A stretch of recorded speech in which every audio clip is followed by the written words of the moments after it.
première sortie pour la nouvelle voiture officielle du président de la République. Depuis le début de son quinquennat, Emmanuel Macron a plusieurs fois changé de véhicule. En 2017, pour son investiture, le chef de l'État était arrivé à bord d'un DS7 Crossback, avant de monter dans une Peugeot 5008 Blue HDI, une Renault Espace B ou encore une Renault Velsatis. Et ce 11 novembre, Emmanuel Macron a emprunté son tout nouveau véhicule officiel pour assister aux commémorations de l'Armistice ainsi qu'à l'hommage rendu à Hubert Germain, le dernier compagnon de la Libération décédé il y a un mois. Cette fois-ci, il a fait son apparition installé dans une Citroën DS7 Crossback Élysée, comme le rapporte LCI. Pour le président de la République, c'est une voiture symbolique puisqu'elle est la première hybride rechargeable blindée fabriquée en France. En plus du blindage des vitres et de la carrosserie, qui est une obligation pour les véhicules présidentiels, la batterie du DS7 Crossback sera également blindée.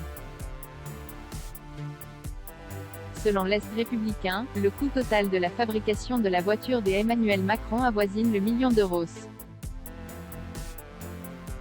Un choix fort de la part du chef de l'État. Car aussi anodin que cela puisse paraître, tous les locataires de l'Élysée ont dû passer par là. Il faut que la voiture ait un certain standing, qu'elle incarne le prestige et la modernité de la France mais, en même temps, il ne faut pas que le président apparaisse comme un privilégié en ces temps de difficultés économiques. C'est un juste milieu entre la performance et la sobriété, décryptait Jean Garrigue, historien spécialiste de la Ve République, auprès du Parisien. Quelles étaient les voitures officielles des présidents de la Ve République?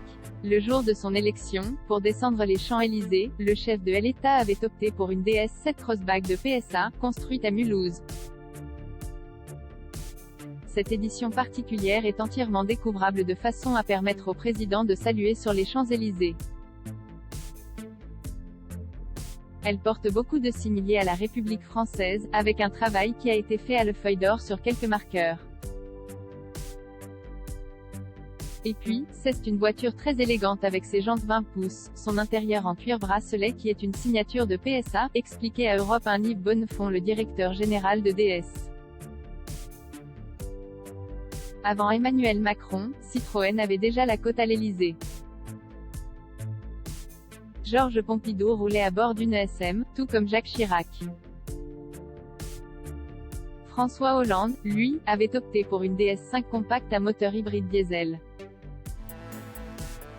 Valéry Giscard d'Estaing a préféré une Peugeot 604, François Mitterrand des Renault 30, 25 et Safrane, et Nicolas Sarkozy une 607 Paladine.